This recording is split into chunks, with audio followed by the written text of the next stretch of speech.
name is Ben Sternke. I am the co-founder of Gravity Leadership and also a co-pastor of The Table, which is a church in Indianapolis, co-host of the Gravity Leadership podcast as well. Deconstruction is a word that a lot of people use to describe, it's maybe an overused word. It's a little bit of a trendy word now, but it's used to describe this process that a lot of people are going through right now because of a lot of the ways that the predominantly white evangelical church leaders have responded to a lot of the cultural challenges that have emerged in the last few decades. And it refers to a process of beginning to question the assumptions that we had about what was good, the assumptions that we had about who we are as Christians and what our work is to do in the world. And it's been a source of a lot of devastation, a lot of disappointment, a lot of disillusionment, a lot of people who are genuinely wanting to hold on to some kind of faith.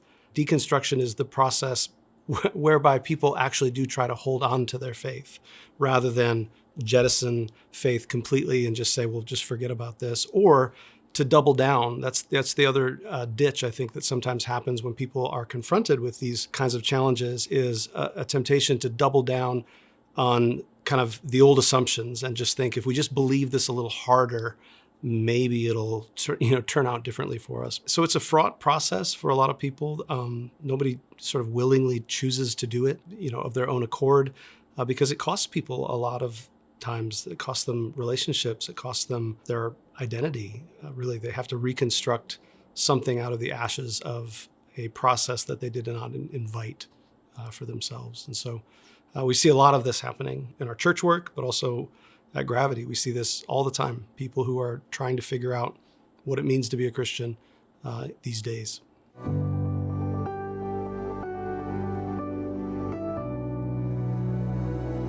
It has definitely been true for me as well. The events of the past few years, maybe the past 10 years, and even going back, 20, 25 years, just difficult situations and circumstances that I encountered with Christian leaders that left me with a deep sense of disappointment and doubt about the goodness of what I was pursuing. I kind of felt a call to ministry early on, vocational ministry early on in my life. I was 18 and had a lot of admittedly idealistic ideas about what that was supposed to be like, but also I think some good sense of what it was supposed to be like.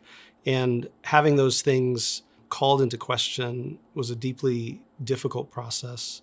And just as I grew and learned things, I think it began to challenge some of the old paradigms, some of the old ways of looking at things, some of the old assumptions. And so I've had to go through this kind of process myself.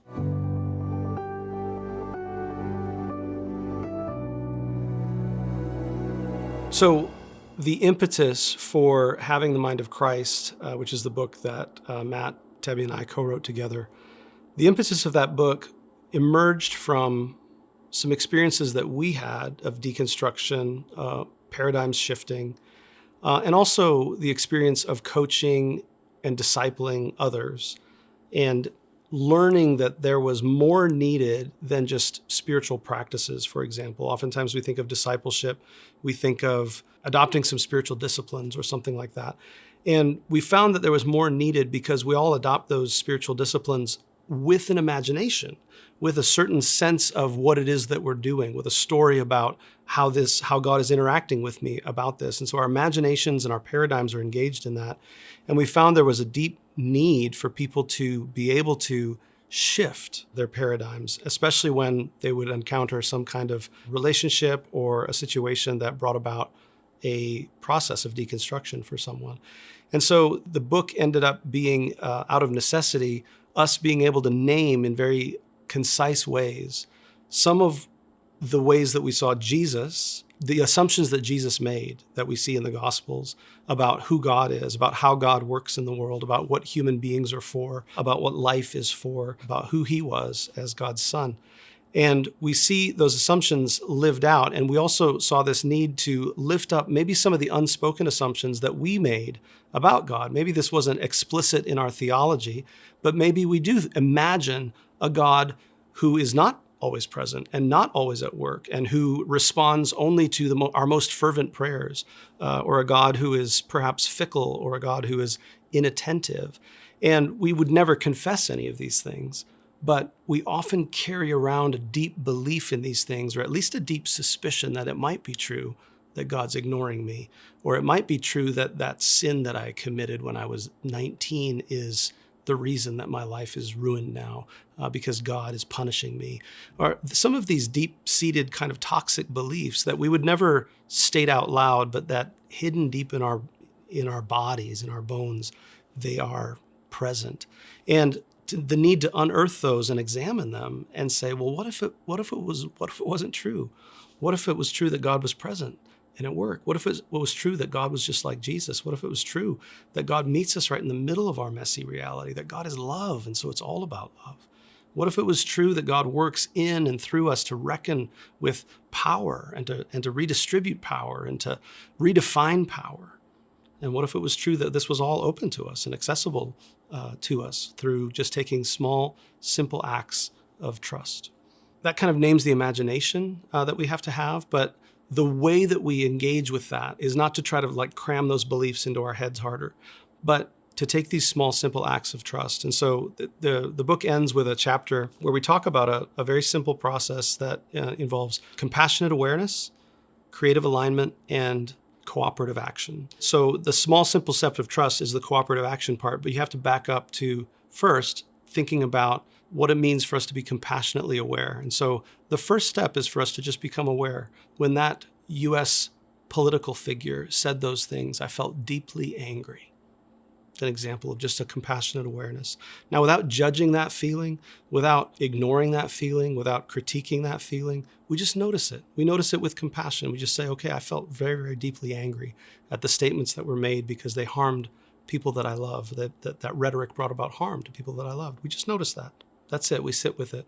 And then we invite ourselves to just begin to recognize, what's the story that I'm telling about that? This is the creative alignment part of it. What's the story that I tell about that? And maybe the story is, I shouldn't feel angry about this politician saying these things. I should feel loving in my heart towards this person. And so we feel guilty about our anger, but there's a process whereby maybe we can start to question that story, and maybe there's a different story that we could believe about our anger. For example, what if our anger is telling us something important about the value of human beings? What if our anger is telling us something important about how God feels about injustice? What if our anger is important for us to tend to, not to indulge necessarily, but just to pay attention to? And then out of that, the cooperative action can be as simple as learning to lament when bad things happen, instead of ignoring them or thinking, well, I shouldn't feel so bad about this. And so maybe we enter into a space of lament. And maybe a small, simple step is for us to reach out to the communities that were harmed by the rhetoric, that made us angry, and to say, how can I help? I want to make peace. I want to help make justice in this situation. And that's good enough for now. It's like a minimum viable faith for us to be able to just engage with how God might be at work in the midst of this situation here and now.